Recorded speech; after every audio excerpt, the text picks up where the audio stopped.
তারপরে ওই এনাস না টমেটো আর তুই যায়া টমেটো চুরি করবো আমি বাইরে খাই ফারা দেবো যে কেউ আইনি আর তুই যাবি তো টমেটো আরবি যদি কেউ আইয়ে আচ্ছা আচ্ছা আমি যদি কেউ আইয়ে তো আইতে তোমার মানে খেতে টমেটো খেতে আমাকে যদি আইয়ে আমি তোর কমু আর তুই হলে যাবি আচ্ছা ঠিক আছে আইসি রা আমরা খার থেকে নষ্ট দিবে আমি কেউ আইয়ে টমেটো যেমন দিন ধরে খাই না যে চুরি করে হাক না তাই হ্যাঁ টমেটো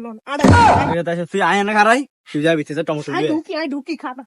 খারান কেউ তো না আইয়ে ভাই না আরে হিট আচ্ছা আইলা ডাক দিমুনি আচ্ছা টমেটো কোন গুলাম যাইয়ে আচ্ছা টমেটো কি লাগে আমরা ভাই কি হাক না আছে এইগুলো লই এগুলো সাত এগুলো ঠিক আছে না টমেটো এগুলো লই আর গুলো দাম রই বেড়া সিরি কেন আর দূর খারান সিরি লই বেড়া আবার আহরব সিরি লই দূর মিয়া খালি ছিল কিছে হ্যাঁ কি ভাই আই কিছু করি না ভাই এত বড় মানুষ এত আর সুডো গহলারে হাড়া খাই এডি দইতারি ভাই এডি সিতারি এডি তুই দে ভাই এডি আন্নার খেতের ভাই এটা জীবন নিয়ম কি তুই কি কস এনু তুই স্যার আর কেউ নাই তুই কি এর কথা কস তুই কি আর বলো দিছিস নি হ্যাঁ এনু কেউ তো নাই কে ন